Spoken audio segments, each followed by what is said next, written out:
What's happening, folks? I think we are live. Got the good brothers Tony and Kenyon on standby. We're gonna do the steel table tonight. A little different, a little different pregame, and we probably still won't be extra long. We're not gonna take calls or anything. But give me just a second, guys, because few technical difficulties is the reason why I was a little later. And again, I know I hate being late, but we really don't have a time set for the pregame. Most of the time it's on Saturday. We didn't get to it on Saturday, so we're going to do it here tonight. But give me 2 seconds just to make sure we're streaming. I believe we are. Yeah, it looks like we're live, so we're good to go. And what I did forget to do is send it out to father-in-law Leonard and cousin Floyd. So let me do that really quick. But as I'm doing that, how's everybody doing? Hope everybody is well. Y'all give me the virtual thumbs up. Let me know that the mic and everything sounds good. You can hear me. You will hear Tony and Kenyon in a moment. But I got something special. Not special, but I'm going to show you guys a play or two first from the Ravens game. Normally we would do this on Terrible Towel Tuesday. Of course, we didn't play on Tuesday. We played on Wednesday. I was telling Tony offline a couple days ago, me and him and I talked on the phone, and I was like, man, I just realized that we never showed any footage from that game because normally that would have been on Tuesday. But since we played on Wednesday, y'all know how that went.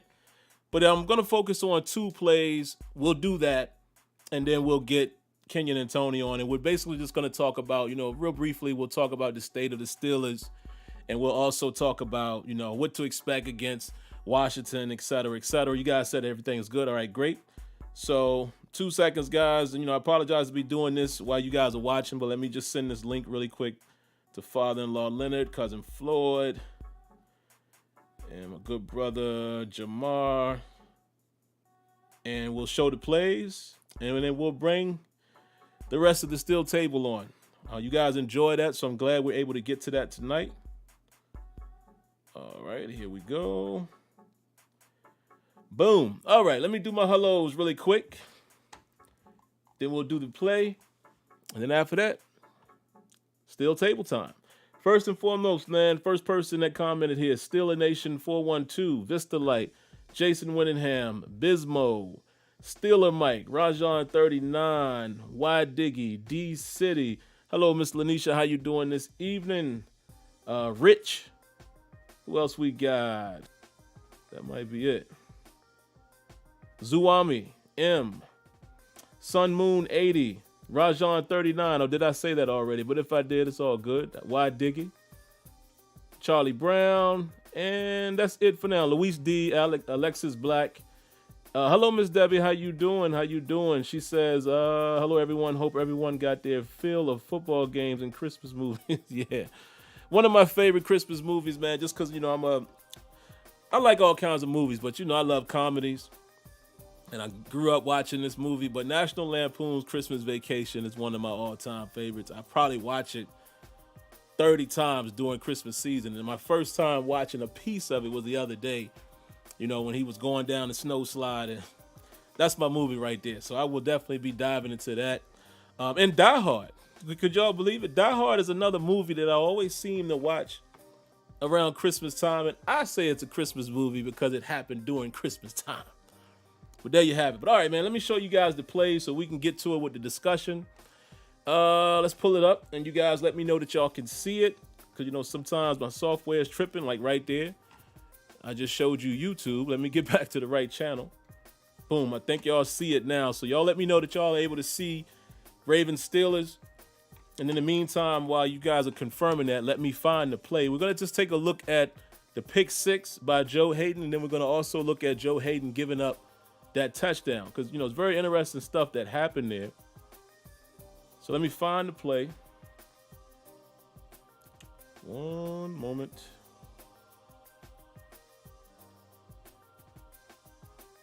Let me find that pick six we got on the board rather quickly.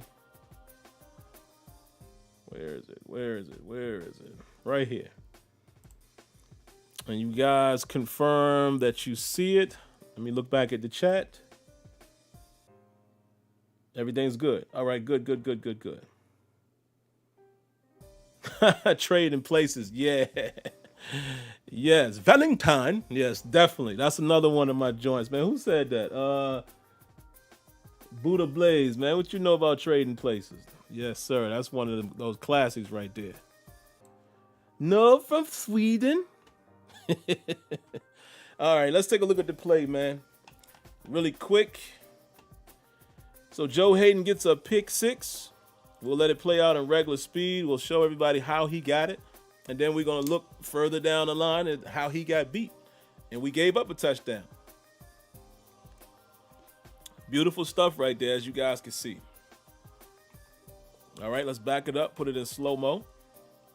Because I want to look at the rest of the coverage. And I'm going to be honest, like I always do with you guys every week. I didn't go back and look at much film in this game because, like I said, I realized that we were not going to have a film study in terms of Terrible Towel Tuesday. So I briefly looked at some of it, but I haven't analyzed a lot of these plays. So we're kind of looking at this together. Let's see what we're running here. It almost looks like looks like cover 2 man to me.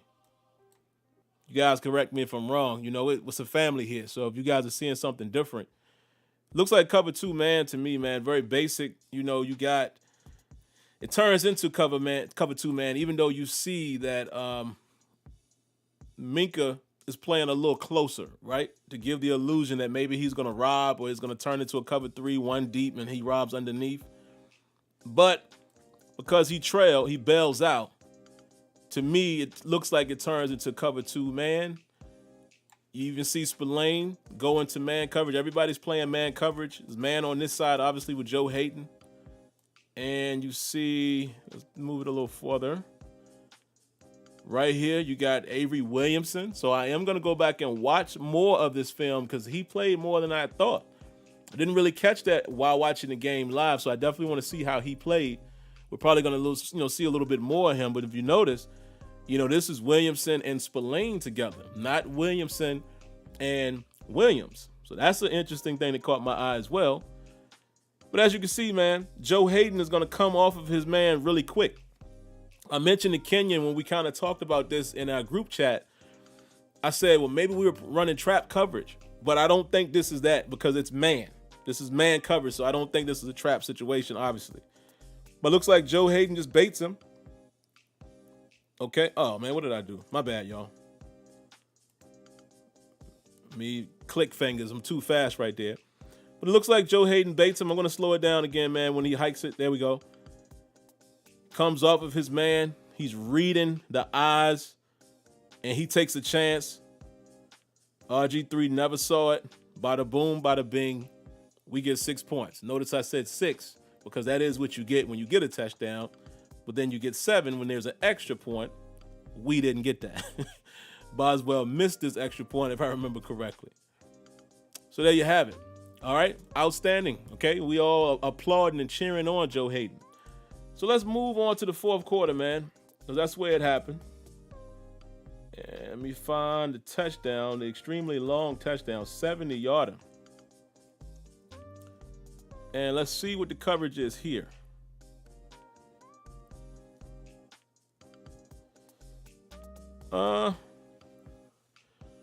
This one appears to be more zone. Well, I don't know. It's hard to say because it looks these guys underneath are not reacting as if it's man, but they could be playing it loosely. No, that's man. That's man. That's man. That's man. Look at Spillane. And then he chases. He's trailing. Both of them can pretty much cover that. You look at the back, but you're not really worrying about the back so much. Because I think it was down and no, it was 1st and 10. Interesting.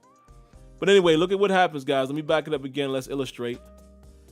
Joe Hayden once again is going to try to get cute. And I think he recognizes the same route. Tries to get cute. RG3, maybe film study, or maybe he just held the ball a little longer to read it.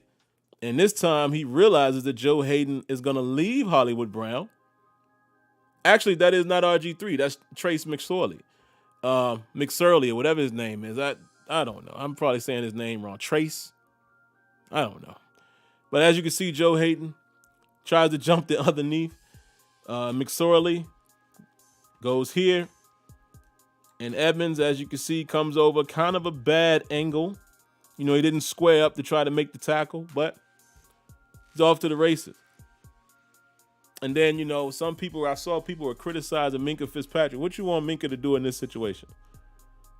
Check it out. He's trying to chase him down, and Minkah got a little speed on him. He's trying to get there, but look, you got to anticipate the cutback, and then boom, Hollywood cuts back outside, as he should. There's a touchdown. What are you going to do?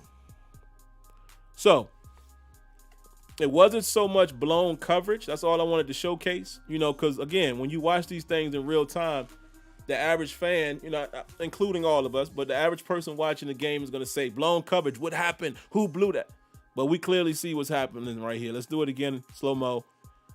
Joe Hayden tried to get cute. You know, he probably saw a second pickoff. And it was the same route by this guy. I believe it was the tight end. And, you know, Trace or Chase, or whatever that guy's name, he made the right read. And there you have it. All right, so that's all we're going to show guys as far as film study. So like I said, I want to bring the guys on, man, and we're going to go ahead and lock in, have a little SteelTable. And let me get those guys on. They probably can hear me. I have them on mute via Zoom. So let's make sure everybody is there. Looks like both Kenyon and Tony both have their mic ready. So hold on, guys. I'm about to get them on. All right. Tony, Kenyon, making sure you guys can hear me, right? Yes, sir. Yes, sir. All right, cool. Everybody in the chat, we'll wait a couple seconds as I, kind of introduce them. Ain't like I have to, but I'll spend some time doing that so you guys can confirm that y'all heard both Kenyon and Tony. But for the newcomers, for those who haven't been here before, Tony is my actual brother-in-law through Leonard. How crazy is that, right? I won't give you all the specifics, but we're actually brother-in-law. So that is my boy. Been with Tony for many, many years, man. And, when we found out each other were Steelers fans, the rest was history. Kenyon, most of you guys would know, man, me and Kenyon found each other through the Steelers again. Kenyon lives in California, but through the beauty of the internet, we were able to connect. We found out that we're both Aries. Birthdays are 3 days apart. So naturally, we formed a bond. And there you have it. And what the SteelTable is all about, guys, is every now and then we'll have them come on so you don't have to just listen to me talk, and we just have a discussion about the Steelers or the state of the Steelers or a loss or whatever the case may be. So today, before I throw the mic to them, what I definitely want to talk about, man, is a little bit of the state of the Steelers, how we feeling about them as a whole, even at 11-0. And I also want to talk about whether or not we think the Steelers are going to be impacted seriously with the loss of Bud Dupree. And then also, I'll kick this point off, and then I'll throw it to either Kenyon or Tony. Just learned that, and Kenyon had mentioned this to us earlier, but, we got to keep an eye on Steven Nelson. He's doubtful. We all know that a guy that we all were scouting, Terry McLaurin, at one time, is very capable of lighting it up. And that's probably, who was going to probably draw more attention, as far as Nelson might have been lined up on him. Not sure, but that's interesting because now we got to figure out who's going to play on the outside. Who is the next man up if Nelson can't go? But then also what caught my eye just a few moments ago, I saw it, but I didn't pay much attention to it until it just came up again. Boswell is doubtful with a hip. Now that really has me wondering, if Boswell can't play, who's going to handle kicking duty? Is it going to be Burry? I mean, is that more 2-point conversions that we're going to be going for, assuming that we're going to be scoring touchdowns? So a lot for us to get into, man. But whichever one of you guys want to start first, man, hit any one of those topics, wherever you want to go. Let's just have at it. Wow. I'll start off. Usually I let Kenyon close us out. It's going to be a very difficult task, I believe, because eventually luck can run out, if you will. I mean, Yeah. you look at Spillane coming in; he did a very good job, and we messed around, got the pick. We gave a pick to the Jets to get Williamson, and so we're seeing how Williamson is coming in playing, and then you're talking about Bud Dupree is going out. Okay, Highsmith came in, he did very well. We want to see whether or not he can come in and do it a little bit more. He probably split it with our boy. I don't know why it skips my mind, but man, wow, I forgot his name. 92. Ola. Yeah. Ola. Yeah, Ola. And then now you're talking about a corner that's going to be missing. I mean, what is it going to be, Lane or Sutton? I don't know. And now we're talking about a kicker now. So, the Redskins, I mean, that's going to be kind of a tough task, if you will. I think if we can bring a lot of pressure with our front, I think we'll be okay. We got Tua back, so that's good. Good. But we still need the the ends to do their job. Because it's not like Alex Smith. He can move around a little bit, but he's not like he used to be. So we know just going to be a problem for that. And if you know what we did all throughout all the games that we had, Tomlin has always been, he haven't shied away with it. What he's trying to do. What we're trying to do is we're going to probably try to stop that run, because if you notice that the Redskins is pretty good with the run. I mean, McLaurin is a problem, but if we can stop that run, we'll be okay. And I think Tua is going to help us out with that. So that's what I look at it from that standpoint. Yeah, because that kid Gibson been running that football, man. Yes. What you got, Kenya, man? Before you go, somebody just reminded me, and I'll be honest, I didn't even know. They said right on the practice squad will start at kicker. So slipped my mind that we had a kicker on the practice squad. But what's your overall thoughts, man? Just early projections and how we gonna handle this thing, man. I'm secure with Highsmith. We scouted Highsmith. You know how we feel about Highsmith. Yeah. We think his upside is way better than 48 coming into the league. If you watch 48. if you watch like old tapes, or if you watch tapes of Highsmith, I mean, he has some moves that 48's never developed. I mean, he's been in the league. I mean, he does. He has the Von Miller move. He has that ghost move. That ghost move, man. Highsmith already got it. So. Oh yeah, I saw Alex Kazua post that. That was nasty. Oh, I didn't see that. Oh, you gotta send that to me. Yeah, he posted it on Twitter. I'll find it. I'll shoot it to you. Yeah, he has that already, and I like Highsmith. I think he's a little bit more versatile. You already see him playing in coverage a little bit. Got some hands. So, as Sim and I try to tell you, Highsmith is our future. So. I mean, all this is a sneak peek to what 2021 is going to look like. So, I'm secure with that. I mean, as far as Boswell being injured, it's next man up. I can't worry about Boswell being injured. It's actually obviously something had to be wrong with him, because he was missing like these little chip shots and stuff. So I know it had to be something. But yeah, it's all good. I mean, hopefully he'll be back in a week, and that'll be cool. Extra time off will be good for him, for his health. And then as far as Nelson being out, I think they said Sutton will start, and I'm secure with Sutton playing on the outside, because he can do both. Steelers value versatility, and Sutton can do both. Or I guess in some situations you would put Lane out there, and then move Sutton inside, in certain coverages, especially like dime or something like that. So, and I really like that they put Williamson on the field with our boy in nickel, because I think they're the best two cover linebackers. You know what I mean? I think you don't want Vince out there in coverage. Yeah. So Right. it's kind of like having those two there. To me, and I think, and personally, I just think that if you look at the pass defense, which Sim has been, really skeptical of beginning of the season. I mean, the text, if I can show you all the text, it's crazy.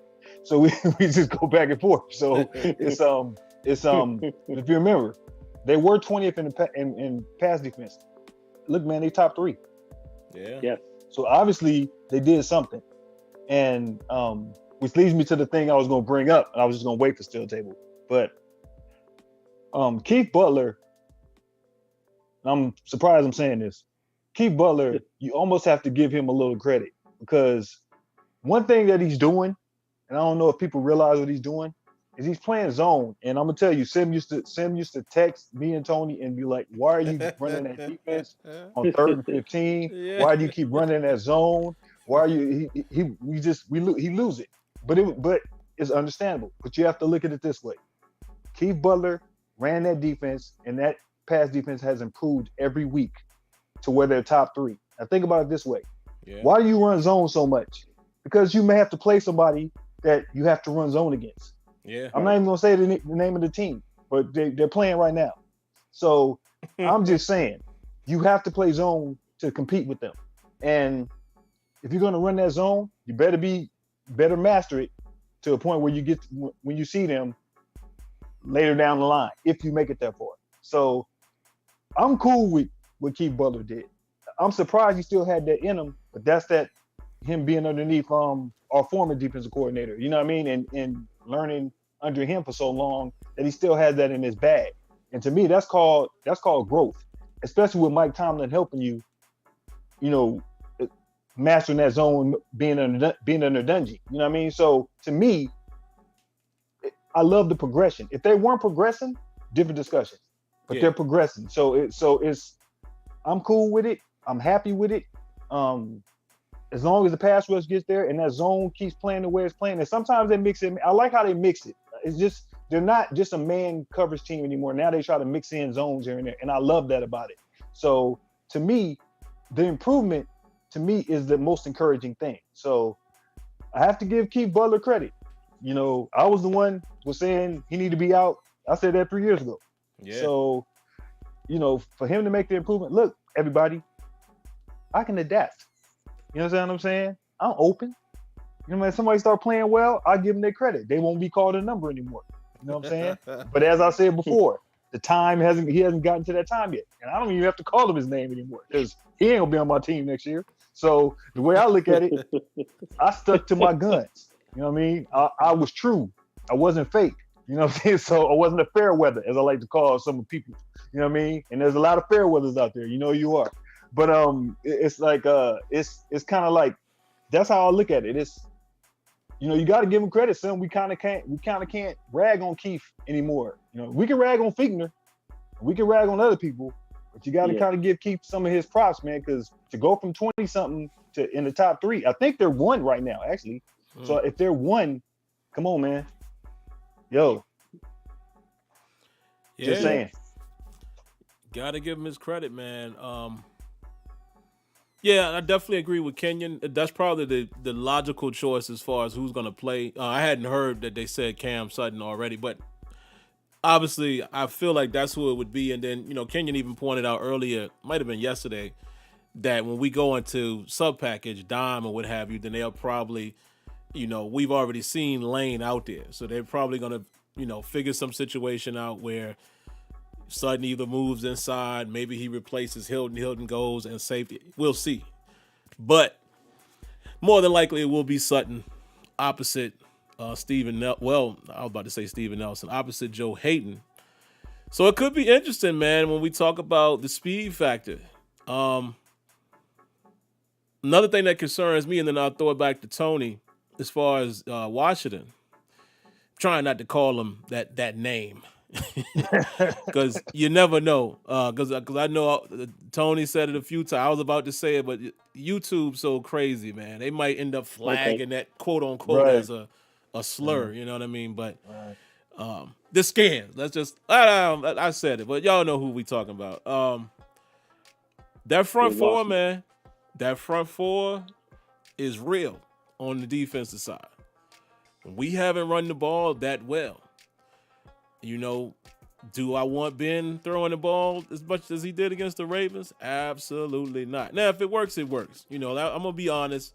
All of us here in the chat, all of us fans, everybody is results biased from time to time. That's just how it works.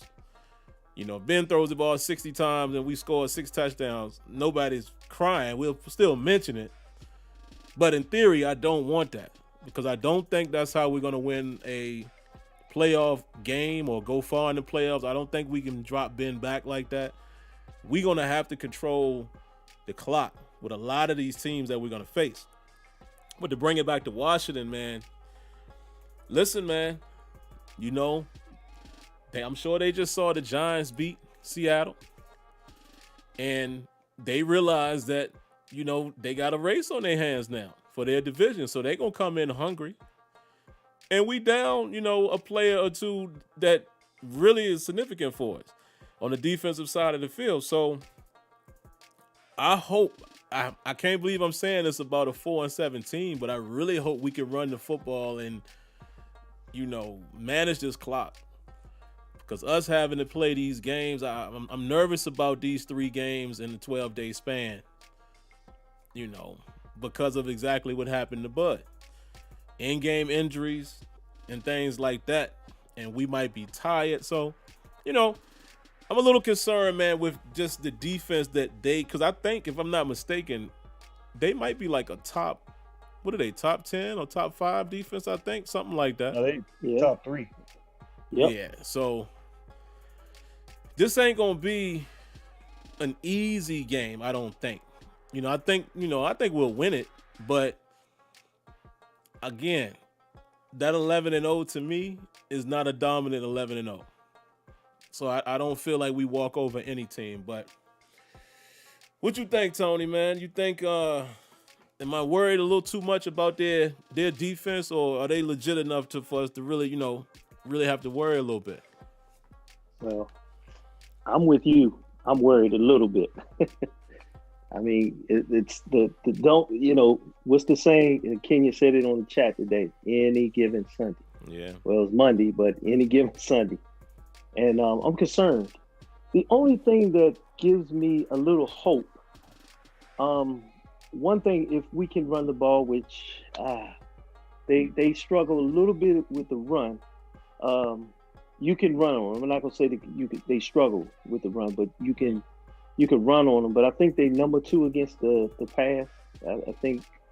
But the thing that I like with the weapons that we have, which is another difficult task, that's what we're going to need, that front line to really block. Are we getting Pouncey back? I'm not sure. I didn't hear. Even though that doesn't. Yeah, I don't think Tomlin gave a definitive answer on that. So if he hasn't practiced, I don't.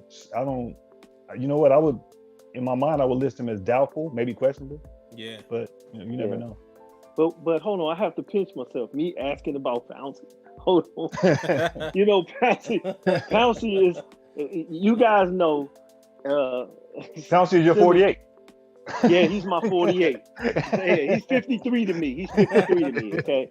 I'm calling, but the only reason why I sometimes call him Pouncey, because you've seen him do some good things. The same thing with 48. He's 53 to me. But if our line can block just a little bit, which it can be difficult because those are all first rounders on that line, and if we can spread it out, I think they'll have a very difficult time with the weapons that we have. It's just that we have to block in that situation. But I'm a little worried because you look at it. I mean, you said it, 3 games in 13 days. I mean, we come from Wednesday and we have to play again. why we playing Quick. Monday and how we Right. pull the Monday slot and the Ravens pull the Tuesday slot? Because they wanted Lamar Jackson to get some of those Ravens to get off the COVID list. Oh man, see. It's all about that's money, something. man. Yep. That's something, isn't it? Yep. Yeah, but you know, If they'd have played Monday, Lamar wouldn't have played. I think Ingram would have been out. It'd been like they'd have had like 4 or 5 players still out. Yeah, it's something. It's about money. But yeah, that right then and there, I'm a little concerned because of that, and then have to come back and don't we have to play Buffalo? Okay, it's that's a tough task right there to come back off Tuesday, and so it's like 2 weeks in a row that we have to play like we playing like a Monday night to come back on Sunday, which less time on each one of them. So it's crazy, but yeah, you have a lot of, you should be concerned, of us playing the Redskins. I mean, they're hungry. They're trying to get in the playoffs. And I know someone want to say playoffs, but hey, they trying to get in the playoffs. And if you look at that division, a lot of 3 and 8s and 4 and 7s that can possibly get in. But they're in first place. Yeah. Now, I didn't know. I mean, remember the 9 and 7 Giants beat the 17 and 0 New England Patriots? Yep. So that's why I say it's dangerous any given Sunday. You go ahead, Kenny.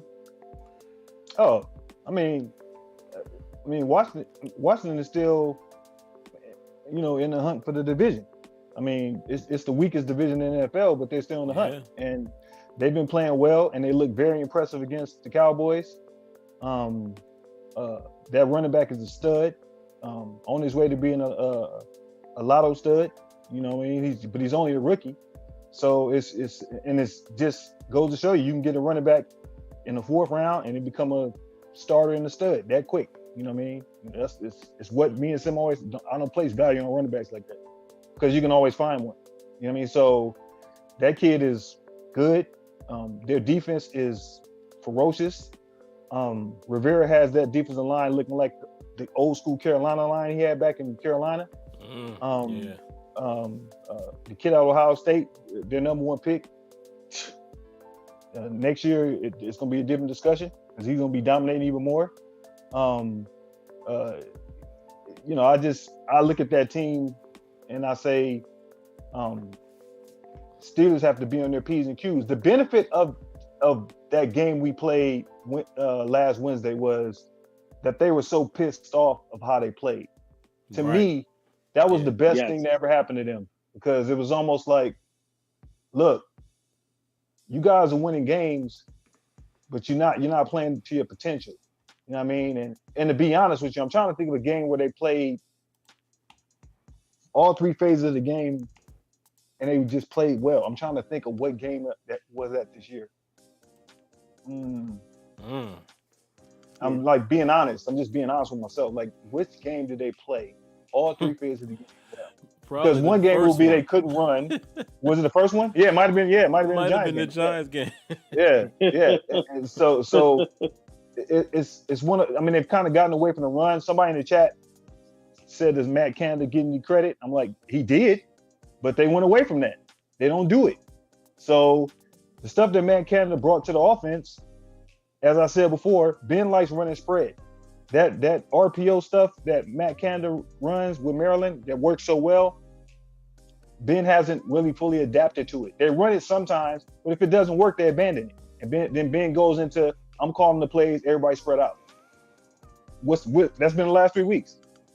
Once the run game doesn't work, what do? 5 wide. Sim's been complaining about this for the last 3 weeks. Why don't they run it there? Why don't they do this? And he's right. But Ben has control over some of those calls when he's in the game. It's funny. If Mason Rudolph was in the game, they'd be running Matt Canada's offense. The offense would be different. Yeah.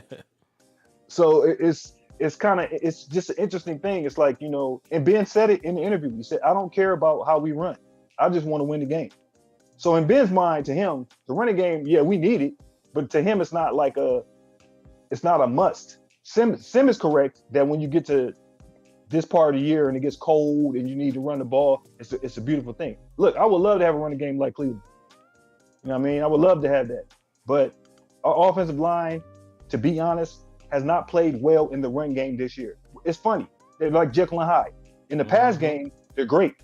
They top tier, top three line. You know what I mean? In the run game, I give them like a D. You know what I mean? And it's not one player, it's the whole collective line. Everybody. They have to be connected. That's why it works. So saying you want Dotson in the game because they ran better in this, yeah, he got pancake last week too. So it's the same thing. It's like all those guys have to play together. You could say they're old. You could say you could blame Pouncey, but Pouncey hasn't played last 2 weeks. That's Hassenauer. And actually Hassenauer's played well because I haven't had to call his name at all, which means he hasn't done anything wrong. So it's you can point out DeCastro. DeCastro is injured. He might not be 100%, but he's not using that as an excuse. He's still playing. I mean, and the only person that really,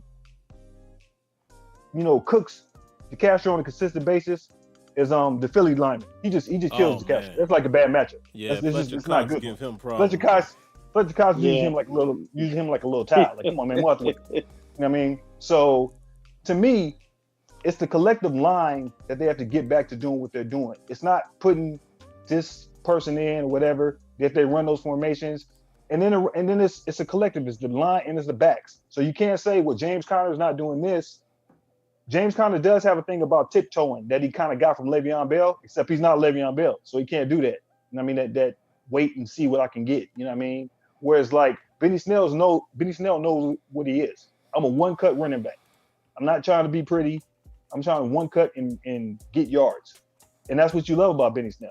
McFarland, who everybody wants to, we see him on tape and he looks like a spectacular back, and he does have spectacular attributes. I don't know if it's almost like you can see he's there, but he's not there. You know what I mean? But I do like how they're incorporating him more and more. You know what I mean? So that's my little overall thing on the offense as far as the way that they're playing. Whatever works, they're going to use it. And to be honest with you, everybody in the chat, it started with Todd Haley. I mean, you can't look at Figner. It started with Todd Haley. Todd Haley started this stuff, with spreading everybody out and making Ben get rid of the ball. Ben has not been sacked. He gets rid of the ball like within this year. He gets rid of that rock. But what it does, when he does that, if you watch games, he becomes inaccurate in some situations. And he wants to do like the dump, that little dump pass and then make receivers do stuff. That's why he loved Deontay Johnson. Because Deontay Johnson, you could throw like a little 3-yard pass to him, and he turn that into like a 40-yard game. Yeah. You know what I mean? That's why he likes it.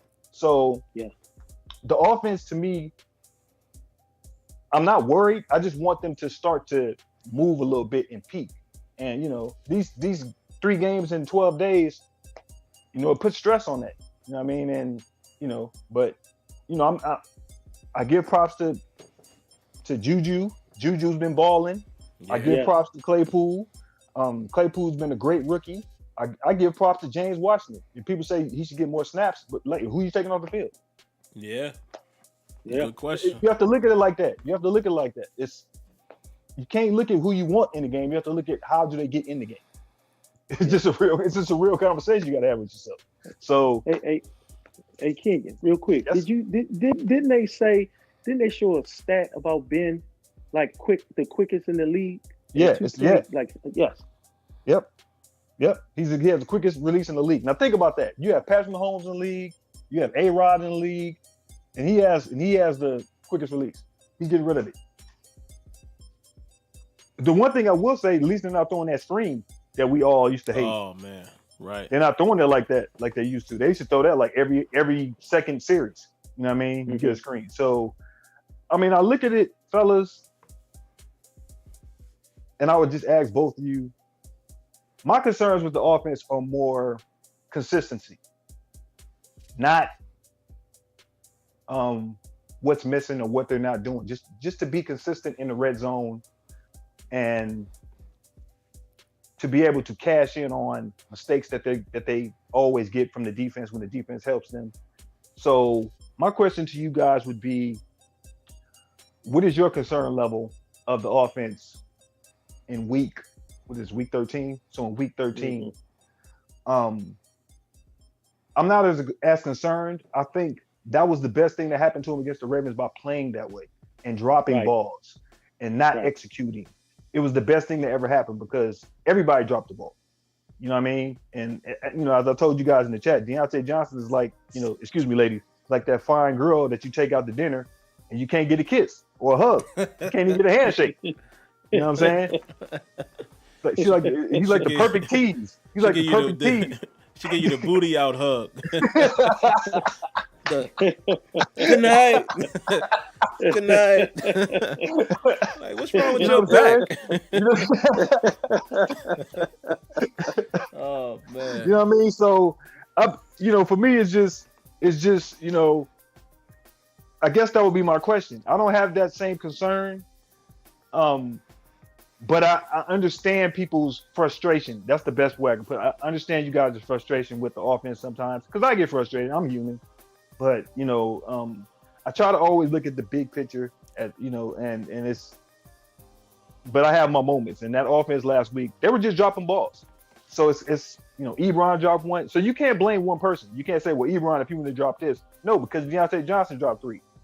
Juju dropped 1. Claypool dropped 1. You know what I mean? The beauty of Claypool is that he's either going to catch the ball or he's getting a PI. That's like his thing right now. You know what I mean? I'm either going to get, I'm catching it, or it's going to be a PI on the defense.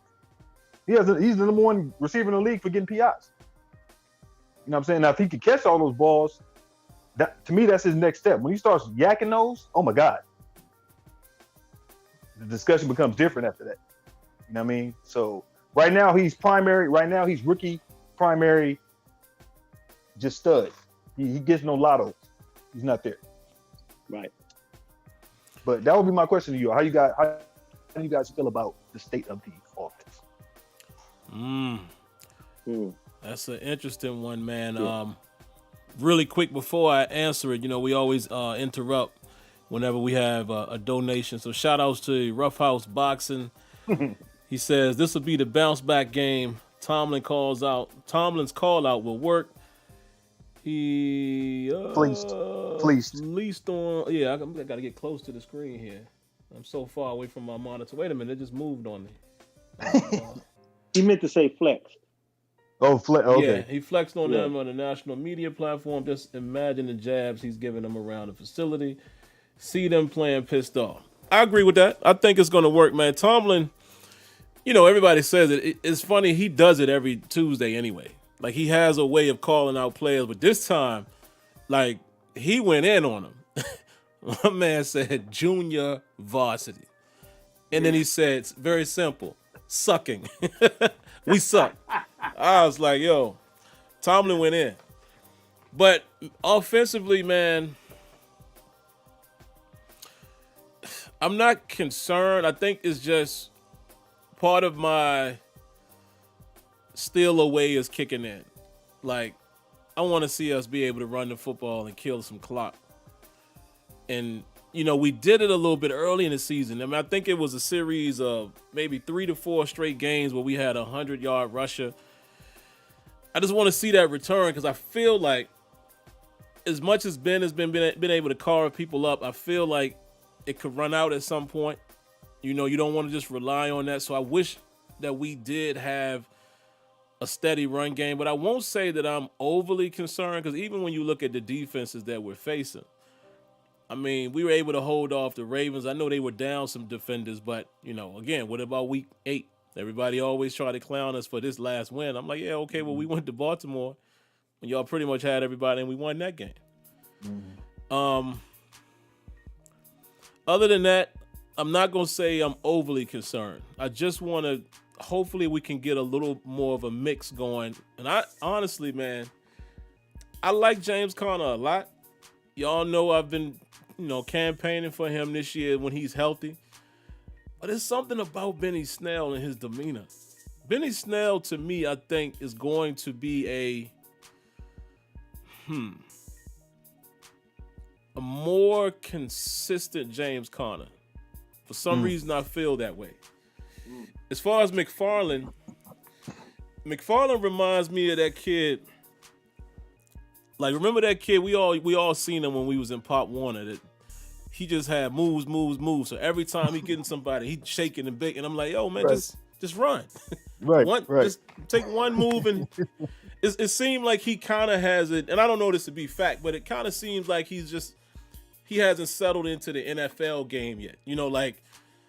I'm sure the jump from high school to college is like this. The jump from college to NFL is like, I think he's just trying to shake his way through everything. And I think once everything slows down for him, I think he'll be fine, because we know he still got the speed. We know he was, dynamic and explosive at Maryland. So it's just a matter of him. Somebody in the chat said, get him out in space. And I think he'll be fine. But that's really my only concern, man. I wish we could mix the running a little bit. I'm not so concerned even with the pass, because even if we have some series where we can go off the field with a 3 and out, we got matchups everywhere. And that's another reason why Claypool is out there. Now, there ain't no disrespect to James Washington, but Claypool is a matchup nightmare any Sunday. Yeah. So you got to keep him out there. Juju is your utility guy. You got to keep him out there. Deontay is your route runner, like Kenya said. 2-yard pass, he taking it 40. He's beating that man coverage. He's beating press just with his shake and bake. So I like Washington coming in. I like Washington being what he is. The guy that's going to come down with the clutch catch, the lobster claws, as they call him. He got the big hands. Like, I don't know how. I'm going to find that play. When y'all see how early Ben threw that ball, it's going to shock you. Actually, I'm going to show that play before we go. But we got another donation really quick. Then I'll throw it to Tony, man. Thanks to Luis D. He says, do you think as added depth, the Steelers should try and sign Clay Matthews or dare I say Terrell Suggs?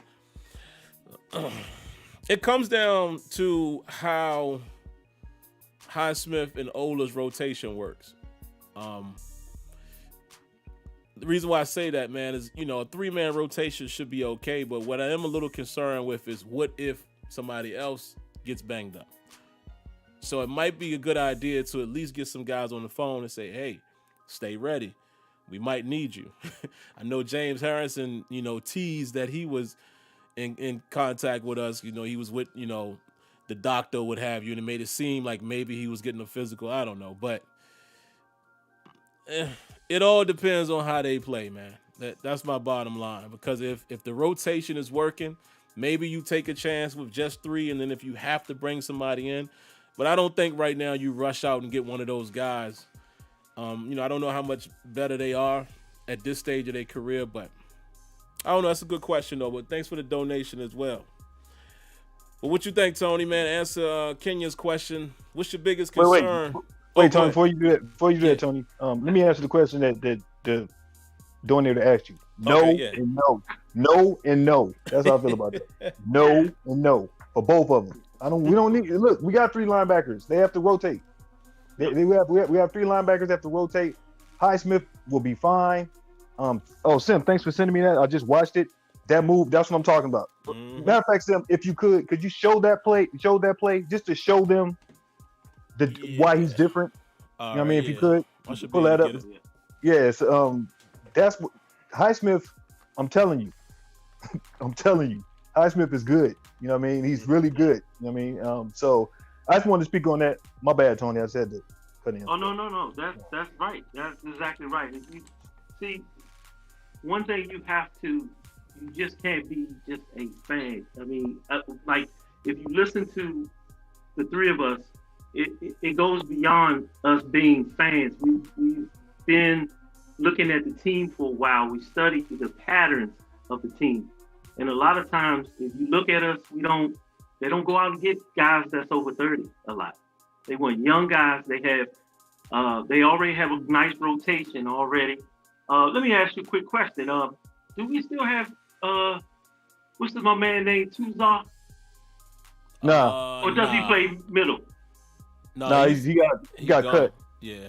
Oh, okay. I don't know why I was skipping Tuzar. That's what his name was. I was thinking for some reason we had him, but we keep a nice rotation in, and like he said, Highsmith is going to be nice. Now, someone might say, well, James Harrison. Well, James Harrison a couple of years ago is a deception to the rule because he has the title Lotto Stud. So that's why he's able to come back on the team, when he did, because he has that title. But just going back to what you were asking, Kenyon, our offense it's a little concerning in the sense, but because everything is working, we don't worry as much. But when December comes and we have that snow on the ground, that rain, all of that type of stuff, we're going to need a running game. And I don't know why I have some feeling, and I could be wrong, that somehow or another that running game is going to show up, and we're going to need it when it starts getting cold. Because, I don't know if you guys mentioned it already, starting this week, I mean, they were talking about snow showers in Pittsburgh on Saturday or something like that. And then we had that monster called Chase Edmonds. What's his name? It's not Chase Edmonds. I don't know why I said it. Chase Young on the other side. Oh, my goodness. Yeah. Now, that guy has the potential to be a triple lotto stud. No, what you call it? Ultimate lotto stud. Yeah, ULS. ULS. Ultimate lotto stud. He on the way. Yes. And you know what? Can I tell you something? I'm glad if we can beat the Redskins now, if we can beat them on Monday, I'm glad we don't have to see them for another 4 years, man. I'm not gonna lie to you, but that's the only concerning thing about it. But if we can spread it out, try to get some type of run, I think we'll be fine. So now the other thing that you said that makes Claypool dangerous, not only because he's big, because of how the rules of the NFL is, it can pull a lot of pass interference calls. Such a big target like that. That's it. Yeah. I agree. Yeah, man. And I got that play up, guys, for y'all to see. It's a little small, but I think you can still see it. It's on Twitter. If you want to see it yourself, man, just go to Steelers Depot. I thought Alex Kazura did it, but, they all won pretty much. But it's on the Steelers Depot site. Twitter. Ooh. But look at that move, man. Look at that move. Ooh. And that's that's Von next Miller level. type stuff. That's Von Miller. Miller type stuff right there. Yeah. That's nasty. That's like a guy that's a guy that seemed like he's been in the league for a little while. He has some experience for some reason. To get around that big guy right there, is that Brown right there? Yeah. Ooh, and you know what? Sometimes our boy Bud was struggling sometimes against big boy over there. Well, 48 is 48. I mean, no, but 48 is 40. To be honest, if you break him down, 48's best attribute is his run defense. Like he's better at run defense than he is at actual pass rushing. Like his pass rushing. Yeah, that's gonna hurt us a little bit. Yeah. I agree with Sim. That's what's gonna hurt, because I think that if you compare both players, Highsmith isn't developed to be a great run defender yet, but he's a better pass rusher, I would say, coming in. He already has the moves to where you can see him develop into a great pass rusher at some point. Whereas like 48, when he came in the league, he was like a specimen, but his pass rushing game, you could say, was probably suspect. He just bullied people. And when he got to the league, he couldn't do that the first couple of years, which is why he got the name 48, because he didn't do it. Right. So, but now he's developed into a okay pass rusher. But if you think about it, TJ Watt is more natural at it. You know what I mean? So and 48 was going to Von Miller camps. Remember, he was going to Von Miller camps and posting on Instagram, I'm getting better. And I was like, okay, I'll wait and see. So, to me, Highsmith, I agree with Sim. That's what's going to hurt. That's what I'm worried about. Yeah, man. Setting that edge. Because Dupree was nasty with that. He did a really good job against the run. Yeah. But you know why? I'm gonna tell you why, and I'm sorry to cut you off. You're right. No, you're good. Go ahead. The run is very important against the run, because wasn't it the game that we played the Cowboys? And I don't remember who it was that was a rookie that time out there on the edge. And Zeke ran right up the middle. This year? Oh. No, yeah, that year when we played the Cowboys. Oh, you know who did that? A couple years ago. You know who missed that tackle? That was Bud. No, sir. That was that other dud. That was that other dud pass rusher. Oh. You talking about Jarvis Jones? Jarvis Jones. When they brought him in, you remember that was when Zeke was a rookie? That was 2015. Yeah, that's when. That was with Dallas. Talking with Dallas at Heinz Field, right, where Zeke was just killing us at some point. Yeah. During the game. That was the one. That was Jarvis Jones. That was Jarvis Jones and your boy. Yeah, that was your boy Jarvis from Miami. Your boy from Miami. 'Cause remember? Oh yeah. 56. 56. Oh, Spence. Yeah. Spence. Sean Spence. Yeah. Yep. Both of them. They just. I thought we was gonna win that game after the fake spike, man. Oh, it was a thing of beauty. Yeah. Thing of beauty. That's why when you said when you said about the run, you're right, because when you look at Bud, like a couple of those games, especially what was the game? I'm trying to remember real quick. The game where that was the first game against the Giants, and when we was playing against that running back, and he was in the backfield every time. So you're right, he's good against the run. The pass rush is where he struggles sometimes. Yeah. Man, I got to get on a couple people in the chat, man. This is just, us having fun, but you guys got to do your homework as Steelers fans. Yeah. I've seen in the chat somebody saying that Sean Davis is still with Washington. What season you been watching? I know he ain't played until later, but Sean Davis has actually played in the last couple games for us. Yes, he did. What are you watching? And then I saw somebody else say that TJ Watt is trash against the run. What? Huh? Wow. Huh?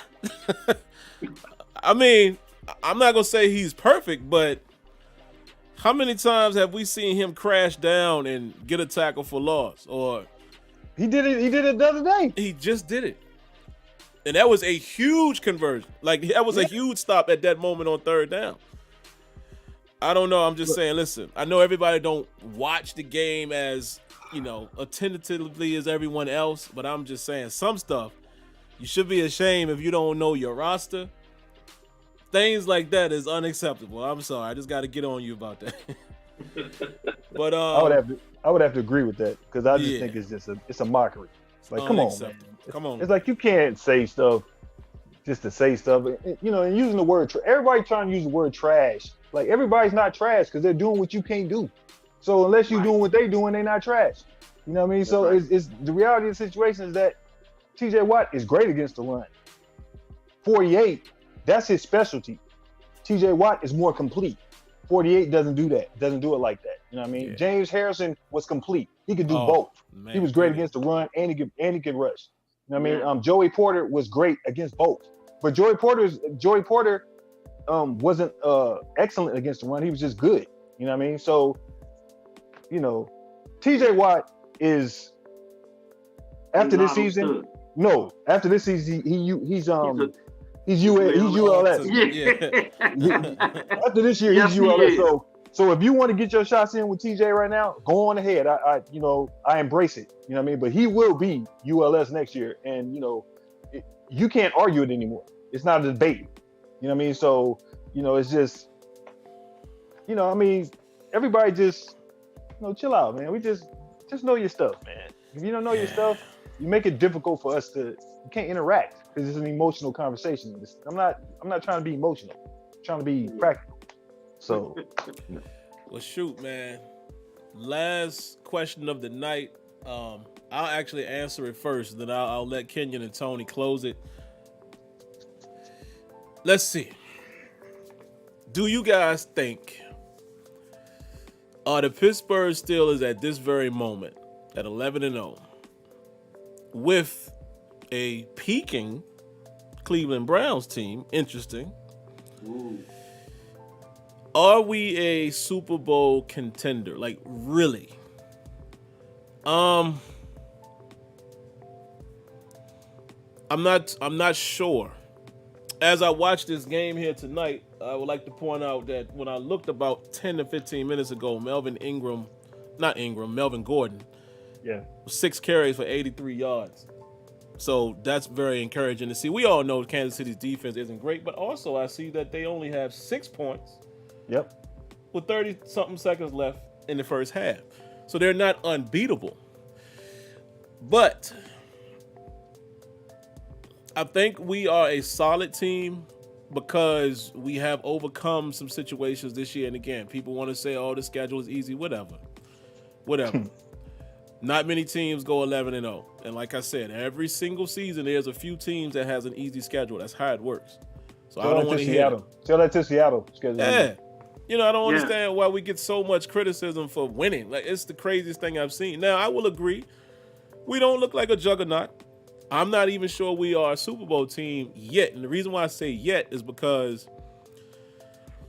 I want to see us have a few more real tests. And I know it's crazy to say that in week 13, but seriously, I want to see how we play the Bills. I want to see how we play the Colts. 2 stout teams. And if we play those games fairly well, or even if we just compete, even if it comes down to the last play like it did in week 8 against the Ravens, I'm cool with that too. Because one of the callers said earlier this week, hey man, you know, what if we're the type of team that win the way we have to win? I'm cool with that as well. We ain't got to blow everybody out. But if we can play the best teams in the league, let's say we play Kansas City and we beat them by 3 on a last second attempt by Mahomes and Minka knocks it away and we win the game. I'm cool with that. I'm just not sure on us being able to go into another gear offensively. I'm a little concerned with how our offense is going to be throughout the remainder of the season. So that's why I'm not ready to say we are a complete Super Bowl team. And y'all know this to be true. We give up splash plays. Our defense is pretty good, but we seem to give up a little too much in the run game at times. Now, granted, you're not going to stop an NFL team all game. That's not what I'm talking about. What I'm saying is, how many explosive plays can you give up to a Kansas City? How many explosive plays can you give up to the Ravens with a healthy Lamar Jackson? You see, well, not healthy, but y'all know what I mean. But how many explosive plays can we give up to the Bills or the Colts, or let's say we get in the Super Bowl to a Packers or a Saints team? Like, you can't afford. We've been giving up explosive plays to subpar teams that we still could overcome them. But how is that going to happen? What's going to happen when we're facing off a team that can finish those drives? And that's what I'm saying, man. So I'm not ready to call us a Super Bowl team yet.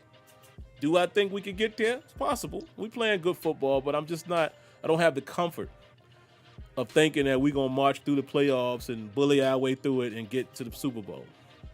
Not quite there yet. But what you got? Well, I guess we throw it to Tony first. Yeah, I agree.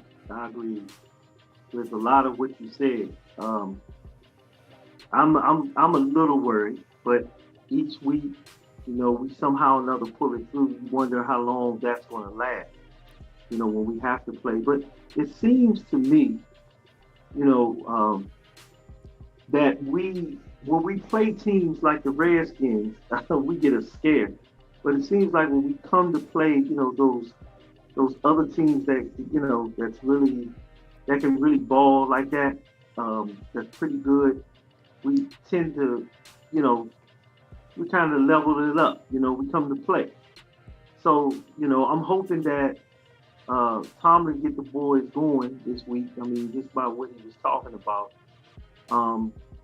But that's very concerning because you want to be balanced in all 3 aspects of the game. You know, special teams. We don't need Ray. Come on, Ray. See, Ray he was the first person that had to go in the office, and him and our boy, man, Deontay, man, Deontay was number 1. Ray was in there too. But But we got to do it all three phases of the game, and that means running the football. And it's like what you said, and you're right, Kenya. We would never say that about our boy. Keith Butler, because we've been on Keith Butler hard for the last couple of years. Ever since that Jacksonville loss in the playoffs. Yep. Yes. But you gotta really think about it. Keith really been stepping it up. I mean, I'm a knock on wood, but he's been really stepping it up. And then, with offense, we need to we got to run that ball, man. We got to continue to play defense like we've been doing it. And I'm concerned about that tackling from Bud Dupree, because that's one aspect of a good thing that we do have to it back. So that can help us, up the middle. If you look at the Redskins, man, how they move that line and they run the ball like a zone. Like we better come to play when we play there. I'm just looking at it as taking one game at a time, and a win is a win. And I'm looking for the win, if you will, So that's all I have on that. Yeah, okay. Let me address something that's on the chat.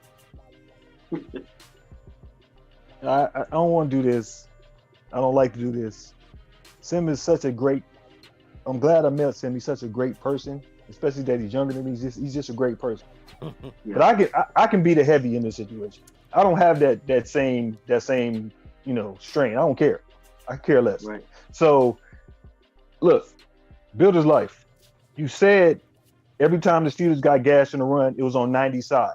That is incorrect. Actually, if he's pass rushing, that means the middle linebackers have to step up. So if they can't get off blocks, that's how you get gashes. So you can't blame TJ for that if he's pass rushing.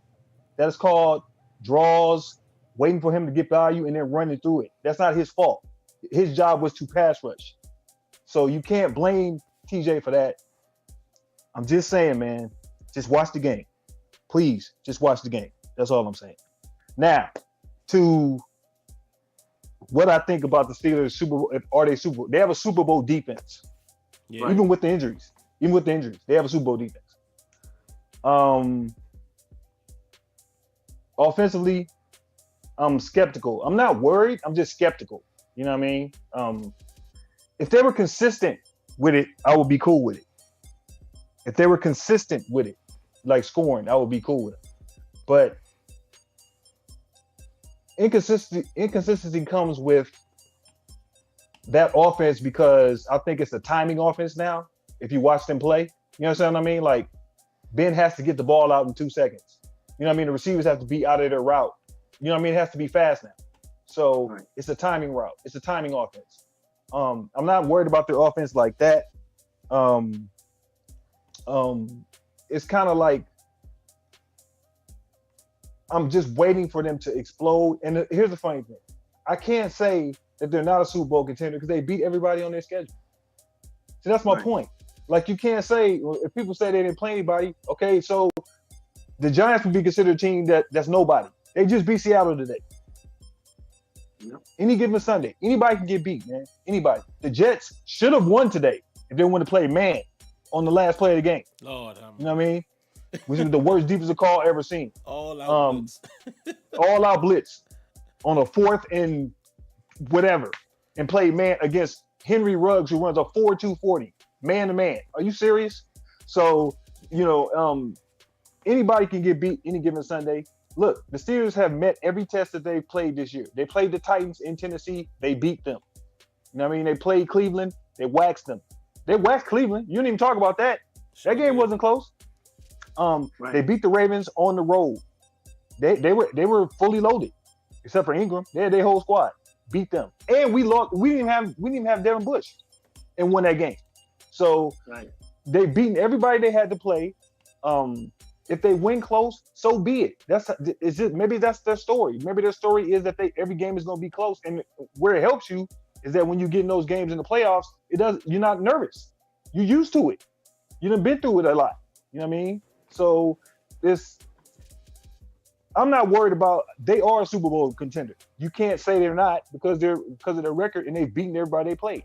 Now, in the next 10 days or 12 days, we'll find a little bit more about them. You know what I mean? If they Washington first, one game at a time. You play Buffalo on a Sunday night. We'll see what's up. And I guess if they beat Buffalo, what are you gonna say then? If they beat Washington, Buffalo, what are people gonna say? Yeah. That's my only thing. My only thing is, look, I'm with Sim. I hope they lose. But what's weird is that game Wednesday to them felt like a loss in more ways than one. Sure. And maybe that's what you need. Maybe you need that to push you through. And maybe they'll come out and just the offense will be clicking. I'm not worried about the defense. I mean, we'll miss 48. He's played great the last year and a half. You know what I mean? You got to give him his props. 48 has played great. But with Tua back, it can kind of offset a little bit of that. You know what I mean? Because Tua, you got me to think about it this way. Tua wasn't there last year. So you know what I mean? So it's always somebody going to be out. Right. Right. And the Bush loss is a big loss. And I will say this, Spillane, you got to give Spillane his props. This dude, we had never heard of Spillane. Damn. You know what I mean? I had to go back and watch a game when he played in college to see how he played. But look, he's the best cover linebacker we have on the roster. Like, it's not even close. He's the best cover linebacker on the roster. He's great in zone. He's great in man. He gets picks. He anticipates. He's faster than you thought he was. The only thing wrong with him is that he can't get off blocks sometimes. But you gotta leave it this way. He's a backup linebacker. You know what I mean? And Devin Bush had issues covering this year. Yeah. You don't want to talk about that, do you? That's true. Sim pointed that out. So, I look at it like what they're doing, that next man up mentality, they're together as a unit. They're like together. They're like a little family. And I love that about them. And to me, that's the beauty of this year's Steelers. Like we don't have any malcontents. We don't have any cancers. We don't have any, players that's, complaining and, I would say, I can't say it on here, it's PG, on our team, like the ABs and the Le'Veons, who some people in the chat wanted to resign. But I don't know why, but, they did. So it's I just want to look, I like what we got going on. It's funny that we talk about Super Bowl when last year we was trying to get to 500. It's just funny to me, like how people's expectations flip. It's just interesting, And Sim last year was like I don't think we're going such and such. He always stayed the same way. I don't think we're doing this. I don't think we're doing that. And so for me, I'm excited. I'm just trying to take one game at a time. Look, let's play Washington tomorrow. See what happens. Hopefully we can try to pull it out and see what happens. But I'm cool with the special teams is better. We don't have any, people not getting yards after the catch. You know who I'm talking about? He's not on our roster anymore. You know what I'm saying? Y'all know his name. Everybody knows his name. So it's kind of like, I look at it like Ray. It's funny because Ray got cut from Buffalo because he had fumbling issues. And Carolina, I was waiting. Somebody too, right? Carolina too. He was at Buffalo and Carolina, both places. Yeah. So his issues are something that to me, I look at like, I was waiting for it to happen. When somebody has a pattern or something, you say, I'm just waiting for this to happen again. So it just happened to pop out against the Ravens. So, I think he learned from it. Look, this is a grind. It's a long grind. We have to take the journey as it is, and just hopefully we can pull it through. But I'm excited about this team. I'm excited about the future of the team, which is very interesting, even though we'll lose a lot of people. But I'm excited about the future because I think they've drafted young studs, young lottos, as we like to call them, in the waiting. And, that's it. I just want everybody to just try to keep positive. I know it's hard to get frustrated. I want people to break out too. You get frustrated with the line, you get frustrated with Randy Fichtner. But, Randy Fichtner hasn't called a terrible game yet this year. And some of it you got to put on Ben. Ben does run. Ben runs some of that offense. So when you say Fichtner should have called this and Ben is in spread, that's Ben calling that. Remember that he loves the spread. That's his favorite offense to get 5 wides and just throw it all over the field. That's what he wants to do. That's true. So, a lot of times we in the hurry too, or the muddle huddle when we do that. Yep. So, yeah. Yep. So that's it. That's how I feel about it. You know, I'm cool with it, but that's all I got on it. You know, and we'll see what happens. Yeah, man, I'll throw one or two small little things out there. Debbie and hello, Miss Odessa. I see that you're here as well. Debbie, Odessa, and Lanisha. I don't know if you guys watch other football constantly the way we do. You know, I want to know if you all heard the comments. Well, it was our game, so of course y'all probably heard it. How did you feel about Chris Collinsworth's comments? You know, he had to come out and apologize because he made reference to the female fans in Pittsburgh, and I wanted to say on his behalf because I'm reading some of the people in the chat, and I think I know where they're coming from, and this is where I'm coming from. It's not that a female isn't capable of knowing their stuff, because I see a lot of people saying, man, Odessa know their stuff. Let me tell you one side note to that. That's attractive to men, first of all. Yep. Yeah. For a woman to be into football, like you can sit down and have a football conversation with your lady. So, first of all, never take that as a slight. But I think also from Chris Collinsworth, I'm curious to know how you all felt. And most of the time when men say that, we're not used to a woman being that involved. Only because of nature. You know, it ain't got nothing to do with, oh, she's a woman, or what does she know? It ain't got nothing to do with that. I mean, look at them, the WNBA, them girls be balling. You know, I remember at one time people used to look down on it. I'm like, nah, I bet you can't beat her one-on-one, though. So it ain't got nothing to do with the, you know, lack of equal rights and all of that. I think we're past all that. So I'm just curious to know how you all felt, because I wanted to make sure you know here. I don't think none of the people in this chat are looking at it from a sexist standpoint. I'm definitely not. But like I said, I'm always amazed by that because you don't come across that every single day. So it's more of a, wow, this is amazing, more so than it is, whoa, this is a woman. You know what I'm saying? So, right. Curious to know how y'all felt about that. Yeah, well, and see, you know what, Debbie, I asked that question. I already knew that's what you was going to say. She said she wasn't offended at all. So, yeah, I think society makes too much of stuff, man. I just wanted to say that really quick. Last thing I'll say. Yeah, go ahead, King. It's the old way, and you know, just to piggyback on what you said, like you say, you watch WNBA. Like I don't even get into this, but you know, like I went to high school with Lisa Leslie. I know her. I played with her before up at UCLA. So I've been on the court with her before. I went to basketball camp when I was young, to Reggie Miller's basketball camp. So I met Cheryl Miller, who to me is the greatest basketball player, female basketball player I've ever seen. It's not even close. It's not even a debate. Woman lotto stud. Yes, no, she's the ultimate. She's the ultimate. Yeah. She's Jordan. Yes. She's Jordan. That's Jordan of women's game. Like that's how good she was. And so I've never had that issue because I've grown up around. I've seen it. You know what I mean? You know when you see it, it's different. You know what I mean? So when you see it and you play against it, it's different. And Lisa was a lotto stud. You know, Lisa was, she's just a great player. They said she dunked on you. Nah, she ain't dunked on me. Debbie said. Nope. Nah, I got caught before when I didn't get caught by her. Man. Nah, I crossed her over, but me and her used to just have fun. You know what I mean?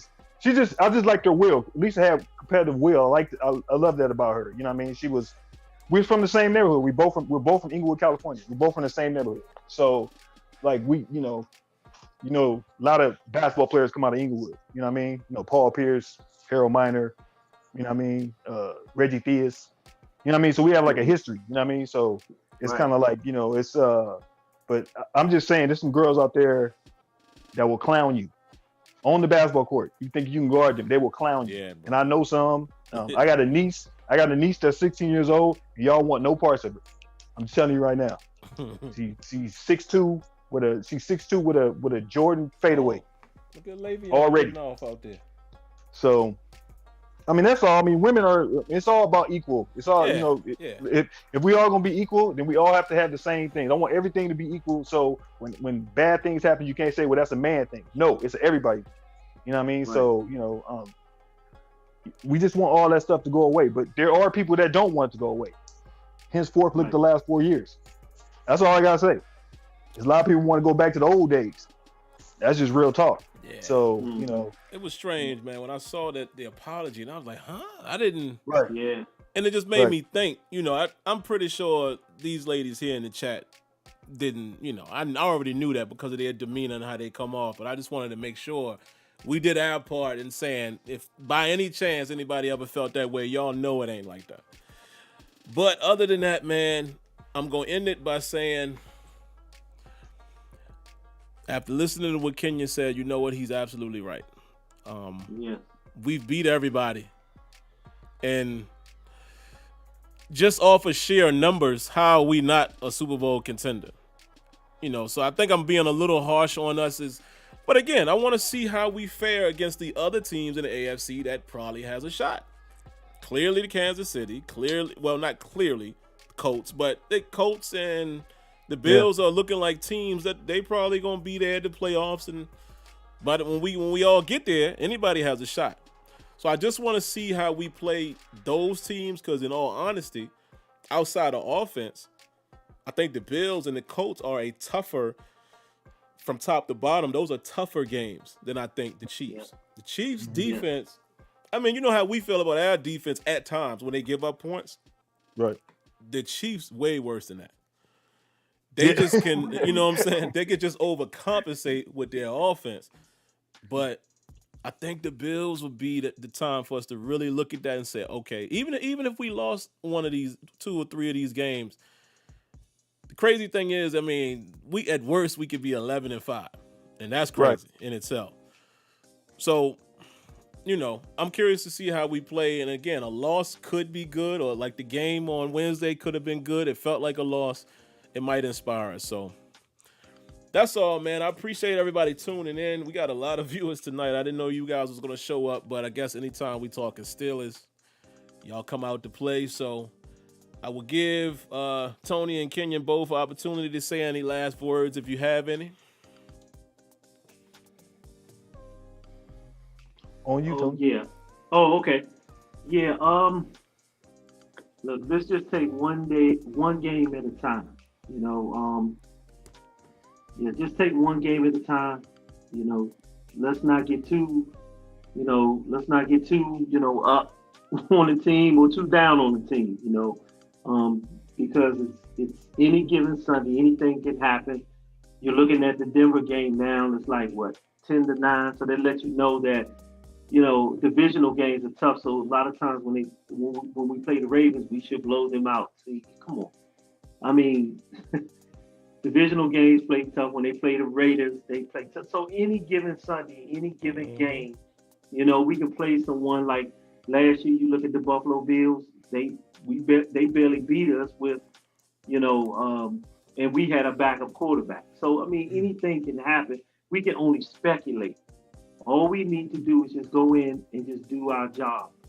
Like, you know, Tomlin is saying, you know, it's no excuse. We're not giving no excuse. Other teams, they like the things that are happening to us. So, I mean, what we have to do is just go into that game and just play the game the way we're supposed to do. They have a job to do, and I want to say also, I think Tomlin is doing a phenomenal job. You know, this year he's always doing a great job. But you know, I would love to see. I mean, I want that Lombardi. I don't care if we lose the next couple of games. As long as we get the Lombardi, that's all I care about. But I would love to see him get Coach of the Year. I mean, you know, because what he's doing right now, you know, I mean, so far is unbelievable. You know, so. The first coach, I mean, you know, he's the only coach, I mean, with our team out of the 3 coaches that have gone undefeated like this to this point. So, you know, that's basically all I have to say. And you guys have a good week. Well, for me, my last thoughts are, you know, as I stated before, just it's one game at a time. Tomorrow's Washington. Don't look ahead. Don't do it to it, and start talking and proclamating stuff and saying stuff, because every time he does that, he makes me flash back to old boy from the Steelers that was talking about Tom Brady, and they lit us up for 55 points, and I'll never forgive him for that. Lee Flowers, that's who that was. Yeah. Talking about crazy stuff. You know what I'm saying? And Tom Brady's like, all right. Tom Brady's like, all right. We You know ain't what have I'm no saying? stat pad on Wednesday. So I don't know what Tua was talking about. So, Yeah. I just be Kenyon. Excuse me, Kenyon. I just be like, man, would y'all just shut up? Man, I just play the game. Don't go on, don't do nothing you haven't been doing. Don't talk on social media. Don't say nothing. It bothers me when they do that. man, that's that false confidence, man. I keep telling people, like, when people are really cocky, I said it before, I've only seen 2 people in my life that was cocky and said what they meant and meant what they said, and they actually did it. And that was Muhammad Ali and Deion Sanders. They were the only 2 people I ever seen that said what they meant and could say it before the game, and they was just gonna do it. And that was it. You know what I'm saying? Everybody else does it. It's like an insecurity. Like, you start saying, you know, like, I'm the greatest. Like, nah. If you have to tell yourself you're the greatest, you ain't the greatest. You know what I'm saying? Right. You can believe it, but you don't say that. You let other people say that. Yeah. So it's kind of like, you know, that's how I feel about that. But I just think that, you know, just taking one game at a time. It's a journey. Look, we're waiting for 220 to be over with. This is one of the positives. You know, I'm just, you know, over the last couple of weeks, everything that's been going down. You know what I'm saying? I haven't really get to talk to Sim just to tell him that, you know, he knows he's in my prayers every day. Like, I think about him all the time. So it's kind of weird, you know what I mean? But I'm just happy I connected with him, because I don't really try to connect with a lot of people. So I guess I was lucky. I guess I was lucky that I met Tony and I met Sim. That's an Aries thing, man. Like, I guess that's what it was. I don't know what it was. That's the weirdest thing. Like, I don't always believe in the astrological, but right. Most Aries I know, we are very outgoing and social, but we can just be like, all I need is like 5 friends. Yep. I don't need. That's I'm good. That's what I need. That's like, I'm straight. Like, I don't need like a lot of people around me, especially with the industry that I was in, whatever. I don't need like a lot of people, because it's a lot of fake people. Yeah. So I always look at it like, you know, when you meet somebody and it's like a genuine type of situation, and and it's kind of like, I guess you look at it like you feel like that's a blessing. You know what I mean? I always tell people, it's like, it's weird when you see how God works sometimes, because sometimes you could question it. You say, well, that's not, you know what I mean? But then, you know, there's certain things that happen. You say, okay, but you know, it's like meeting him has just been like very interesting. It's kind of weird, because I even told like my parents about him, which is weird because I never do that. I was like, you know, I met this dude. It's like an Aries. His birthday is like 2-3 days after mine or before mine. He's like, what? I was like, that's crazy. Man. You know what I'm saying? It's like, so it's kind of like, you know, it's like, it's having that type of connection is cool. So everything that he's going through, so I actually feel what he's feeling in a lot of ways.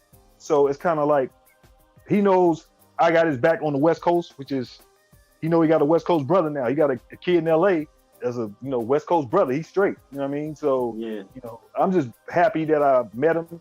I just want him to, this time is going to be rough. You know, whenever he needs him, we all have to gather around him and rally around him, because he's going through it.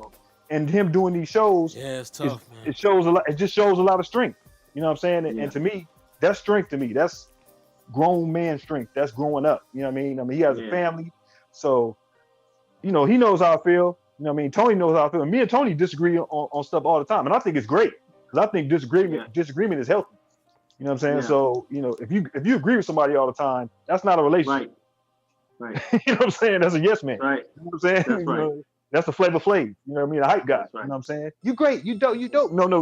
You can't always be that way. So, you know, it's everybody should, you know, we all a family here. Sim considers y'all family. But, you know, I just want to say that to Sim, because Sim knows how I feel. That's my dude. We talk every day, text every day. So it's like, you know, whatever we talking about, you know what I'm saying? So and me and Tony text every day. Me and Tony talk about boxing. Speaking of that, let's address the first of all, let's give Earl Spence his props. Man, clinic. And people that don't know boxing, I was telling my wife this during the fight. A lot of people don't watch boxing. A lot of people like fights. That's the main reason why I'm not even going to say that about UFC, because UFC has some intricate things that happen too, especially on that mat when they're down on the ground. But a lot of people in general just like fights. So that's why Mayweather fights were born to them. Yep. That's why a guy like Guillermo Rigondeaux, most of y'all might not even know who that is. Yeah. They would say his fights are born, but that dude was a technician.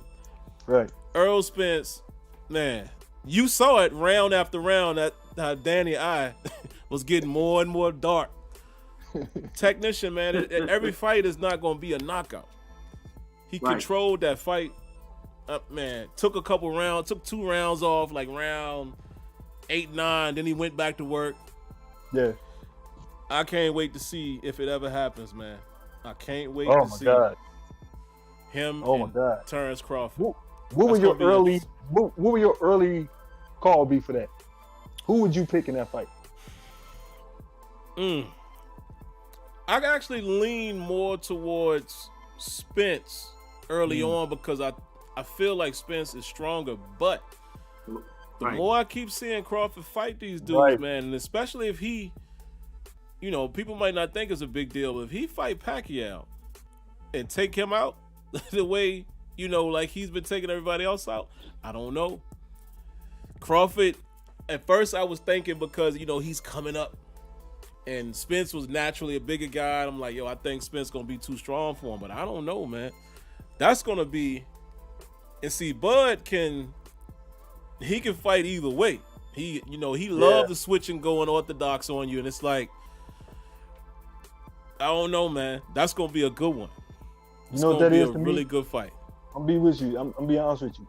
I'm leaning towards Crawford because what Crawford has, Spence has never shown.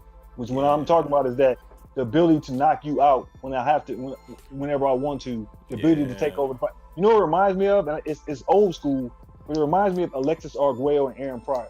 When Aaron Pryor switched styles in the middle of the fight. Remember how he switched? He switched. Yes. And I was like, that's, you know, or Pernell Whitaker would switch his style on you. Man. You know what I mean? And like, to me, Earl Spence could be looking for one thing, and then Bud will switch on him. Like in the middle, you know what I mean? He'll do it. Like he doesn't care. You know what I mean? Yeah, he'll do it. He doesn't care. You know what I mean? So like to me, that's the edge to me. I agree with you. Earl Spence is stronger, bigger, but come on, man. Yeah, Crawford nasty, man. He nasty, man. He old school nasty, man. That's like that's kind of like, you know, he might switch it up in round 6. You know what I mean? It just that might be expensive. Like, what do I do? You know what I mean? And you know, his power is, look, he has underrated power. That's the thing about him. You know what I mean? So I don't even want to see Pacquiao get in the ring with him. I'm just gonna keep it real with you. Like, I don't even want to see that happen. Because I think Pacquiao is in for a bad night. I don't want to see that. Yeah. So, you know, but that's the good fight. Let's talk about your former your YouTuber taking on your boy, bruh. Boy right there, man. Nate Robinson, I'm gonna be honest, man. I hope this don't come off the wrong way. Nate Robinson embarrassed a lot of people that night. It's like my brother said. My older brother was telling me yesterday. We was talking about it just by chance over the phone, and he was saying Nate looked like he ain't never been in a fight. You know what I mean? Like he said, bruh. He was telling me, he said, man, that man ain't put his hands up the whole time. He said, yo, even in the street, everybody know they put their, you know, Nate looked like he has never fought anybody. Ever.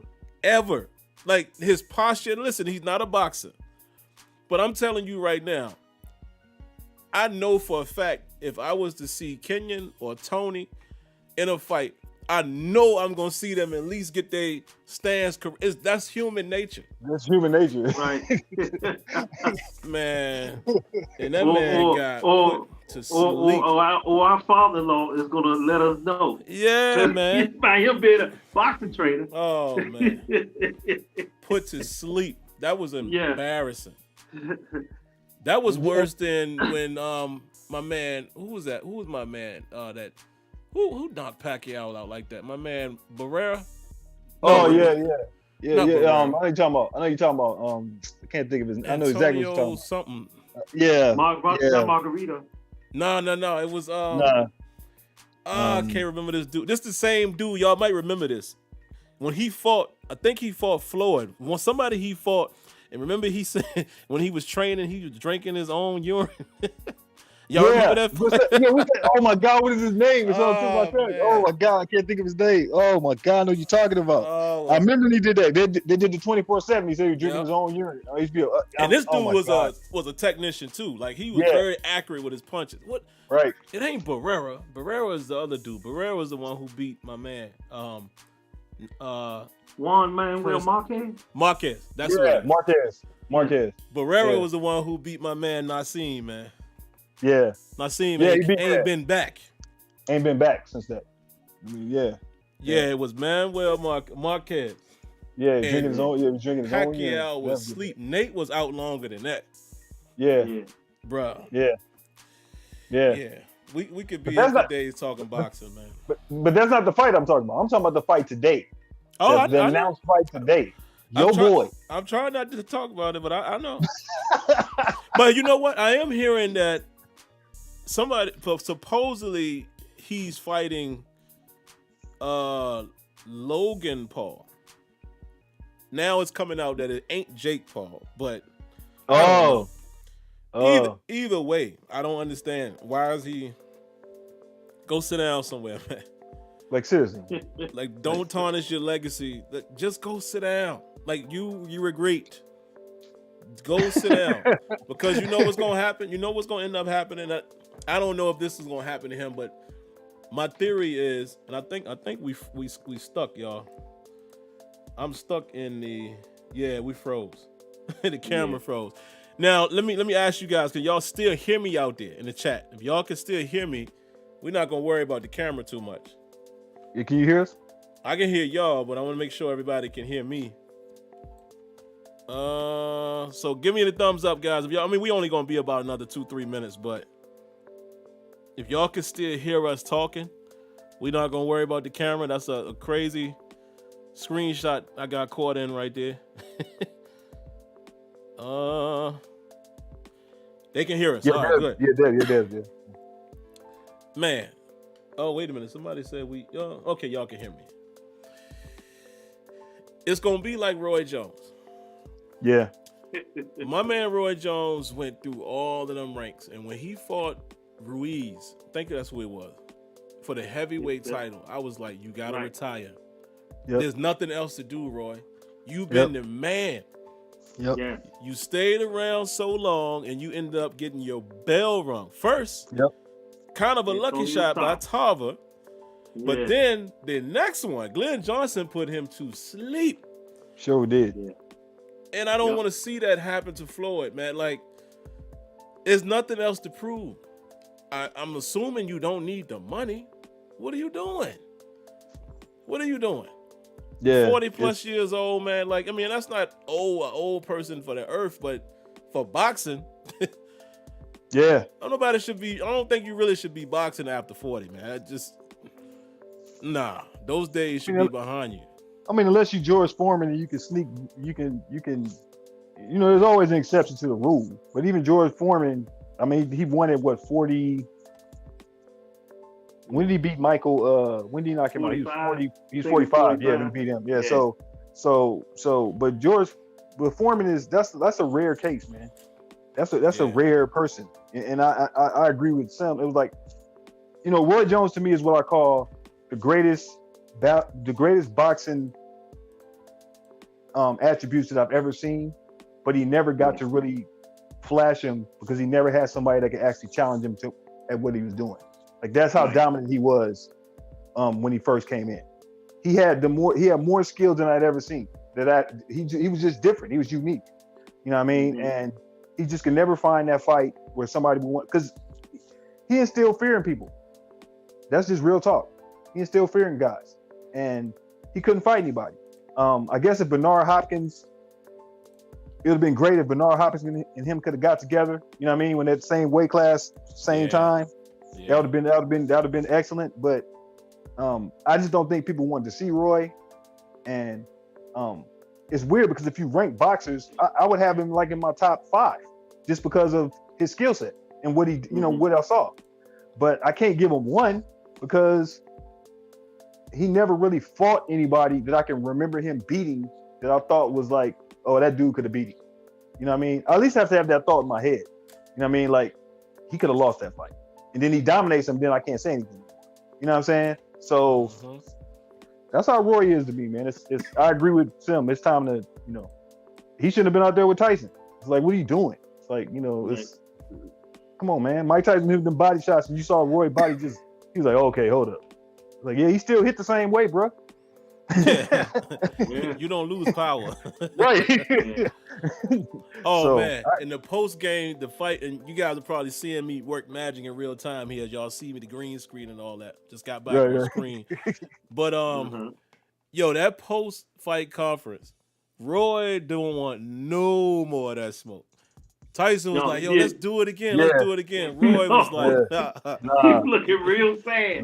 Talking about, man, I'm going to talk to my family. Roy, stop it, man. Just say, look. I mean, it ain't nothing wrong with saying, listen, I ain't messing around with Mike Tyson no more. We too old for anything to joke your way out of that. Yep. But he don't want that smoke. And you know Holyfield is calling Mike Tyson out now. Oh, Lord. Get that tell you something right now. Let me tell y'all right now, man. I guess I look at it, I feel bad for boxing, because boxing, especially to you guys and to me, boxing was like, it was the headline sport when I was a kid. When I was a kid, you know, it was like the headline sport. I think I'm sad of what boxing became, and I blame certain people. Like I blame Don King, I blame greed, I blame cats ducking people. Me and Tony talked about this. We were talking about this. We were like, that's why we like Sugar Ray Leonard so much, because he was willing to get knocked out. Fight people. He was willing to get knocked out. You could argue he didn't win the Hagler fight, but he stole those rounds, which is the object of boxing. It's he beat Hearns. You know what I'm saying? And you know what I mean. So it's you do wish you saw that more, where guys. I tell people that's why UFC blew up. UFC blew up because you didn't have that. You can't duck. You know what I'm saying? The best two fighters got to fight. John Jones got to fight Cormier. You know what I mean? He had to do it. Yeah. So it's. I wish boxing would get back to that, man. I really do. You're right. You know, when we came up, you remember, especially, I know this is going to tell our age, but you talking about the wild world of sports. Right. You saw all kinds of fights, and those guys fought each other. I'm talking about the welterweight division. I mean, the welterweight division, was just as big almost as the heavyweight division, because you had Hearns, you had Hagler, you had, David Boyd Green. You had all of those guys, man. They were willing to fight one another. And like you said, they wasn't ducking nobody. And I guess I'm one of those type of guys that don't, like you said, I started to appreciate Sugar Ray Leonard, now when I begin to see some of these fighters, because at the time I wasn't a big Sugar Ray Leonard fan. I was more of a Marvin Hagler fan. He's probably like my all-time fighter because of the simple fact that he didn't have the goal like they had. You look at Muhammad Ali, Sugar Ray Leonard. They had the goal. They fought in the Olympics. Where Marvin Hagler fought his way all the way up to get to that point, and that's what kind of attracted me, an underdog type guy moving all the way up in sports and fought it the old-fashioned way. Now, Odessa say Roberto Duran, exactly. Those guys, man, was out there and they was fighting. Even the guys, when you look in the 90s, you talk about Iran Barkley, all of those guys that was fighting. I wish I could see. Yeah, because Sam didn't get to see. All I know of Hagler and them is reruns. I ain't get to see none of them fights. Sim, it was a guy, and I know we'll be on here all day long, but it was a guy. You remember the guy, the Hawk, Julius Jackson? Yeah. Oh, him and McClellan were fighting. Oh my God. I mean, they was out there. It was some real fighting, even in the heavyweight division. Macho Camacho. He wasn't all that good. Hector Macho Camacho. Whoa. You see what Odessa just said? Ernest Shavers is Oh, her first man. cousin. Yeah. Oh wow, that's crazy. Oh, you cut Yeah. from a cloth. You come from a cloth right there. Wow. That's real.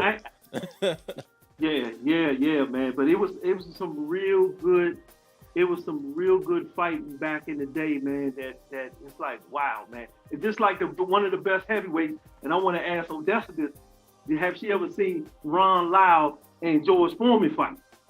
One of the best heavyweight fights of all times, man. I remember that They was fight. knocking each other down. They was knocking each other down, and they got them to start fighting. So, man, I mean, we can go on and on with it.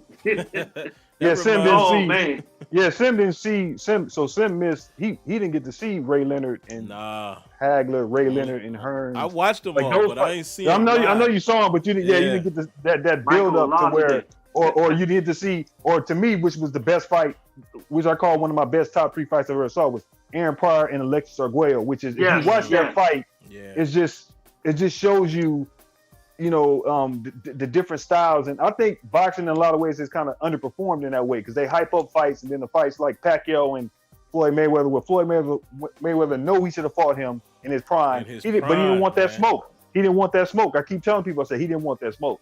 That's just a real conversation. Like if he'd have fought Pacquiao when Pacquiao was Pacquiao and Floyd was Floyd at the same time when they both were at their peak, I keep telling people Floyd would not be undefeated. The Morales, I'm telling y'all right now. And Pacquiao trilogy should have been Floyd Pacquiao. Floyd Maybe a little exactly. later, but we should have seen that when they both was at the top of their game.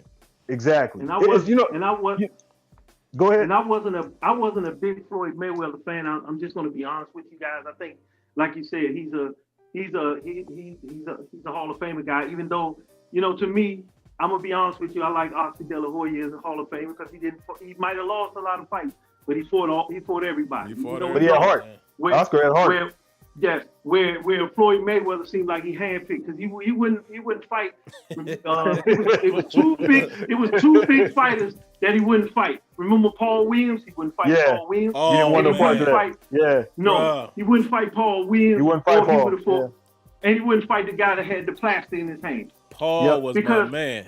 Paul was the one that got the broke jaw, right? Yeah, Paul got injured. Yeah. He got injured too later on. Yeah. Like he got paralyzed or something. He got paralyzed. He had the broke jaw in that one fight, and then he got paralyzed right after. Remember that happened right after that, and then he was done.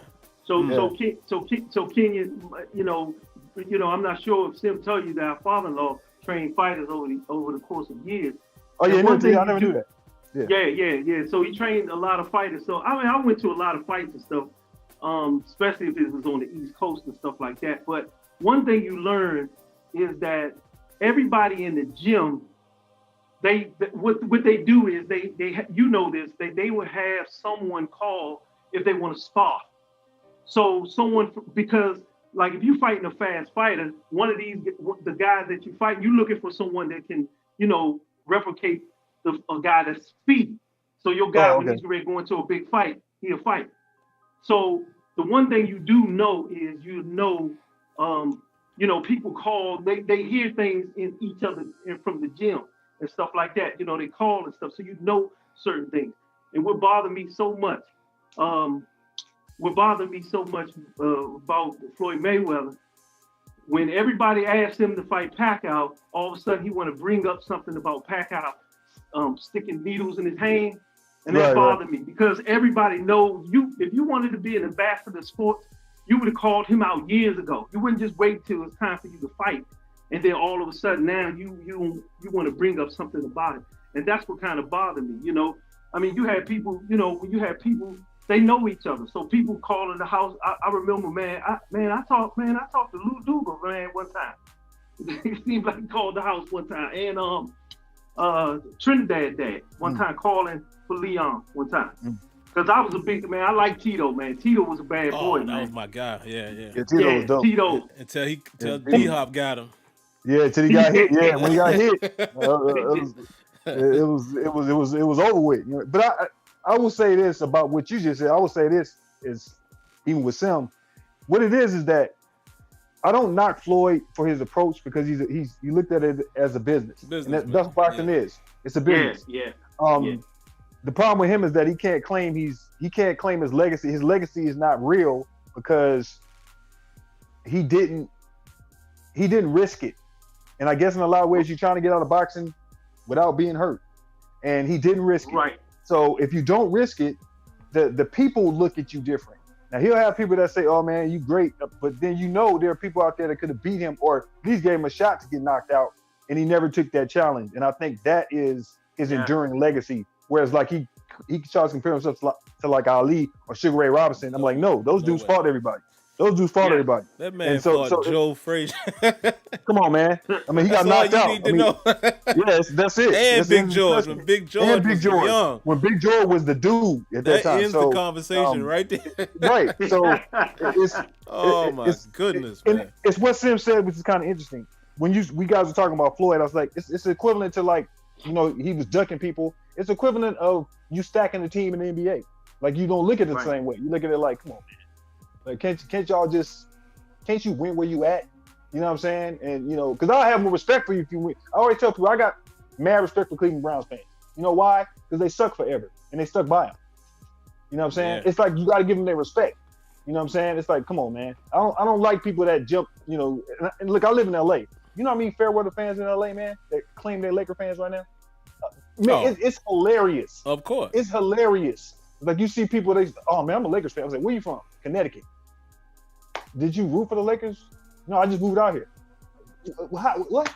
You're not a Lakers fan. You know what I'm saying? It's like, you can't be a Lakers fan. So it's just interesting to me. You know what I'm saying? That's why I always, I always tell you, I respect those dudes who grind. I always respect the grind. That's why Sim loved Kobe, because Kobe is really the last guy. He's the last guy that embodied grind and grit. You know what I mean? He's the last guy that do that. You know what I mean? Russell has that in him. His IQ is not great. Yeah. You know what I'm saying? So it's like, he doesn't have the ability to adapt. But some of those other guys, you look at them like, oh, man, this guy. You know what I'm saying? But Kobe's the last guy. That's why when he passed away, it hit people so hard. You know what I'm saying? It's people don't look at LeBron like that. They don't look at him like that. They look at him like, okay, right, but you didn't want to grind. You know what I mean? As a Game of Thrones reference, you left your kingdom and you went to another kingdom and tried to conquer that kingdom. When your kingdom, you couldn't get nobody to come to your castle. That's how it worked out. You know what I'm saying? That's something like Kobe would have never done. And Kobe asked for a trade.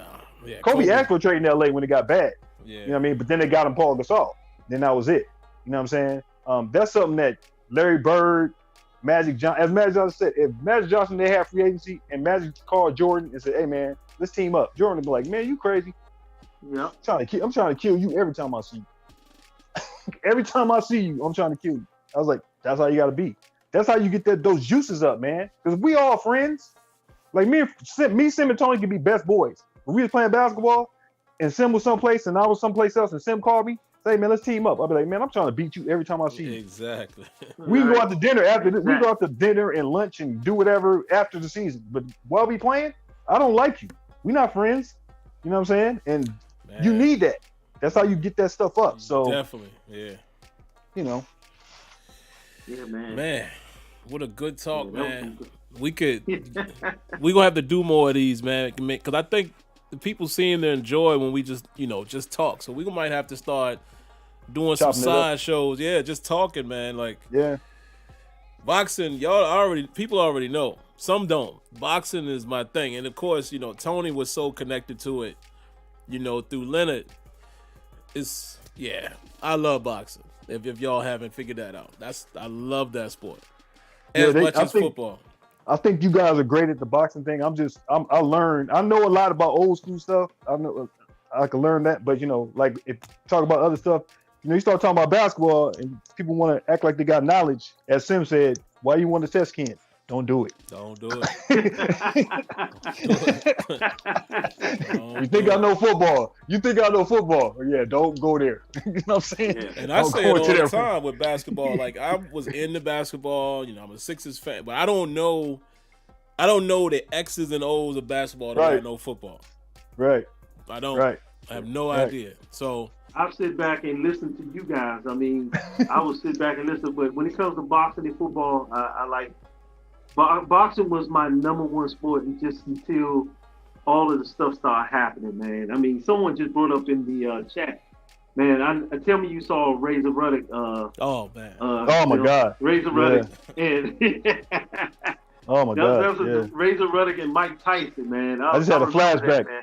I just had a Yeah. flashback when you said that. I was like, oh man, that's Yeah. And remember, Lennox Lewis got knocked out by that boy. What's his name? He had a mental breakdown. Rockman. And he went. Yeah, Rockman. No, not Yeah. Rockman. But Wasn't Rockman Rockman? got knocked out. No, Rockman Rockman beat knocked Lennox. out Lennox. He Yeah, did, but it was yeah, another Rockman guy knocked him out. that knocked out Lennox Lewis and Rockman. I forgot his name, man. But I mean, there was some good fights out there. Rockman caught him with a lucky shot, though. Sure did. He did. Yeah, he sure Sure did. did. But Rockman didn't have anything to lose. It was kind of like a Buster Douglas situation. He didn't have nothing to lose, Right. man. He kind of went in there like with nothing to lose. I said it before. Mike Tyson lost that fight before he got in the ring. People always say he lost the fight before he got in the ring. The fight was over before he got in. He had already got with Don King.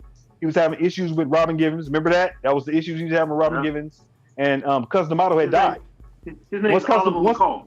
Yeah. Okay. Yeah.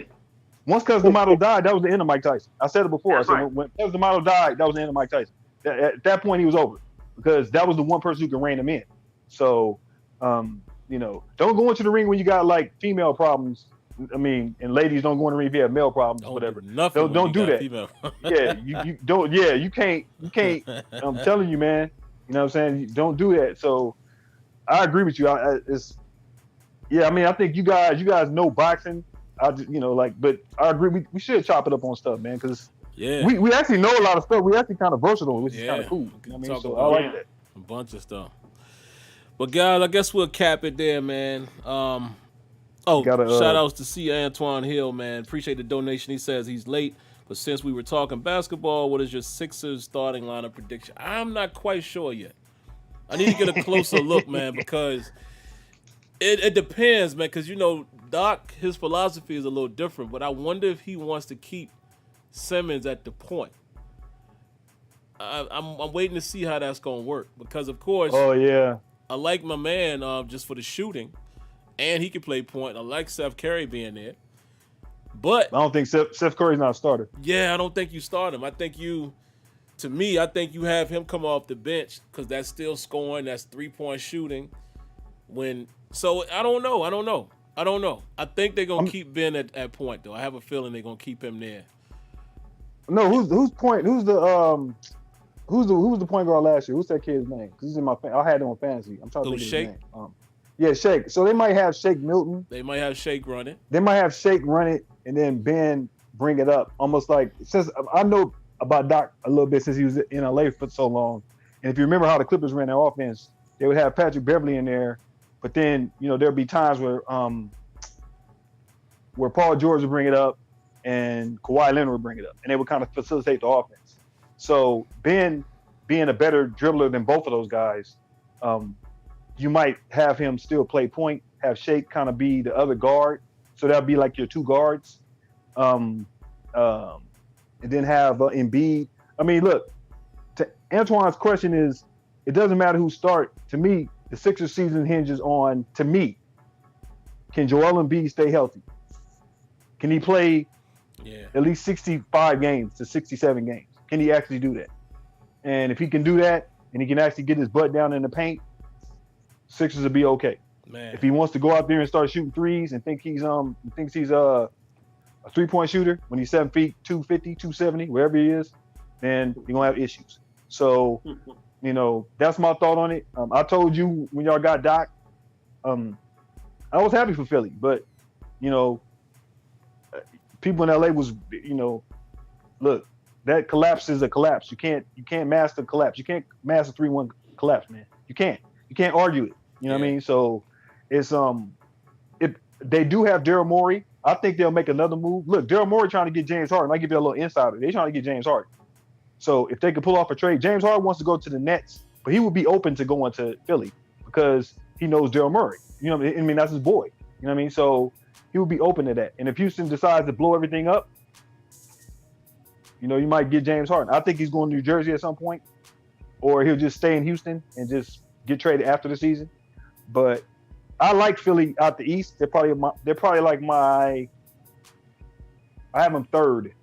I actually have them ahead of Boston because of what Boston lost. You know what I mean? I don't think Boston. I think they lost too much.